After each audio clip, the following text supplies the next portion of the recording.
Hey everyone, and welcome back to the channel. Today, we're diving into a question that's been rattling around in my brain, like a loose grenade in a tactical vest. Am I actually getting better at Delta Force, or am I just, thinking I'm getting better? And to really get to the bottom of this, we're going to do something a little unconventional. We're going to compare my burgeoning Delta Force skills to my legendary, albeit slightly rusty, Call of Duty prowess. Buckle up, because this is going to be a wild ride. Now, for those of you who haven't spent the last decade glued to a screen, Delta Force is this incredibly immersive, realistic tactical shooter. It's not about running and gunning with a rocket.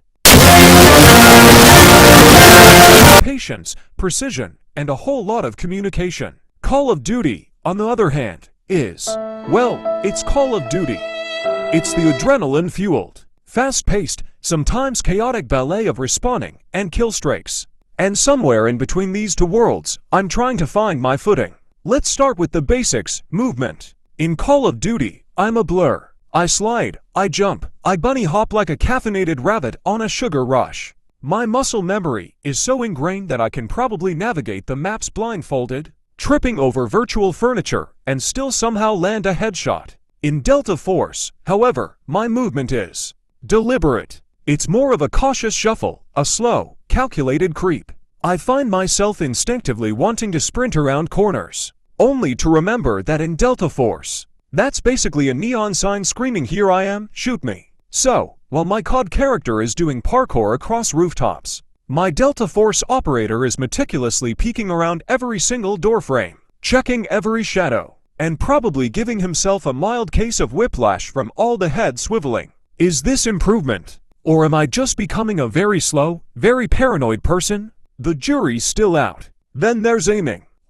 Aiming. In Call of Duty, I'm a flick shot maestro. My crosshairs snap to targets with the speed of a startled viper. I can pull off those impossible, how did he even see that? Shots that make my teammates cheer, and my enemies rage quit. In Delta Force, my aiming is more of a gentle caress. I spend an inordinate amount of time lining up my shots, breathing deeply, trying to channel my inner Zen master. Sometimes, by the time I've finally got the perfect beat on my target, they've already packed up their bags, had a cup of tea, and moved to a different continent. It's a humbling experience, let me tell you. I've gone from being a sharpshooter to a patient observer. Is this getting better? Or am I just developing a severe case of target paralysis? Communication is another big one. In Call of Duty, communication is often limited to enemy spotted, or he's on the roof, or, let's be honest, a string of expletives that would make a sailor blush. It's quick, it's dirty, and it gets the job done. Sometimes. In Delta Force, communication is an art form. It's about clear, concise callouts, precise enemy locations, and coordinating complex maneuvers. I've been practicing my enemy at 2 o'clock. Behind the overturned vehicle, wearing a blue helmet calls. It's a far cry from guy over there. I'm actually starting to understand the importance of intel, of relaying information that can genuinely save lives.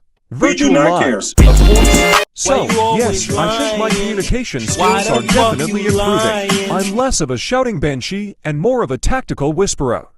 Progress. Now, let's talk about strategy. In Call of Duty, strategy often involves knowing the best spawn points, the most effective weapon loadouts, and the optimal routes to rack up kills. It's about aggression, about overwhelming the enemy with sheer force.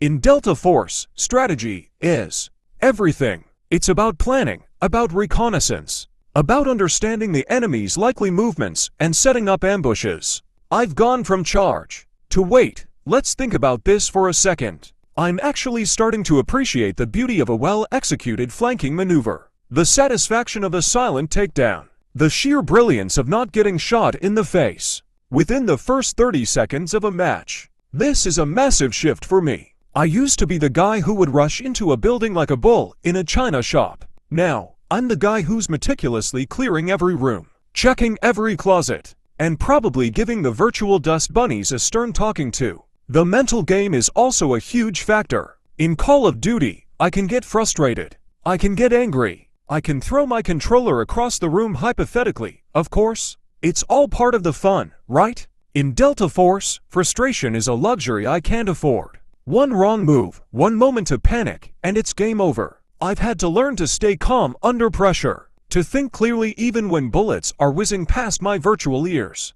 I'm developing a level of patience I never knew I possessed. I'm learning to embrace the quiet moments, the tension, the anticipation. It's like the difference between a roller coaster and a high-stakes chess match. Both are thrilling, but in very different ways. Let's consider the equipment. In Call of Duty, I'm all about the kill streaks. UAVs, airstrikes, helicopter gunships, the more explosive, the better. In Delta Force, it's about the tools of the trade. Night vision goggles, suppressors, specialized ammunition. It's about efficiency and precision, not just raw power. I'm learning to appreciate the subtle advantages that these tools provide. A well-placed suppressor can turn a chaotic firefight into a surgical strike. Night vision can turn a dark, terrifying night into a tactical advantage. It's a whole new appreciation for the details.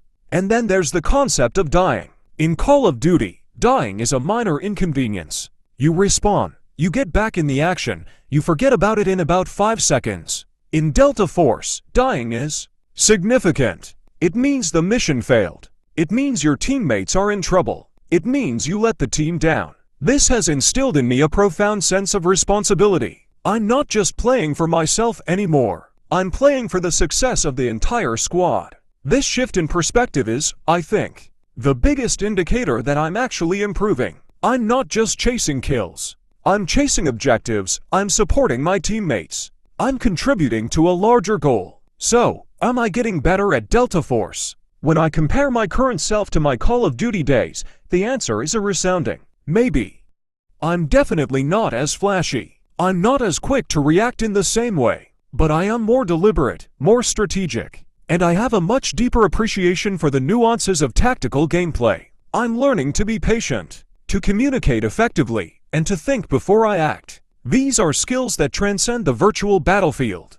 And that's something pretty special. It's like I've gone from being a rock star guitarist, who can shred solos at lightning speed, to a classical musician, who can play a complex symphony with precision and emotion. Both are impressive, but they require different skill sets and a different mindset. I'm still working on my symphony, and sometimes I hit a wrong note, but I'm definitely not playing the same old power chords anymore. The journey is ongoing, and I'm excited to see where it takes me. I'm embracing the challenge, the learning curve, and the occasional moments of utter bewilderment. It's a testament to the fact that even in the world of video games, growth and improvement are always possible. Thank you so much for joining me on this slightly absurd, but hopefully insightful, comparison. If you've had a similar experience transitioning between different types of games, I'd love to hear about it in the comments below. And if you enjoyed this video, please consider hitting that like button and subscribing for more gaming adventures. Until next time, stay tactical, stay patient, and try not to sprint around too many corners.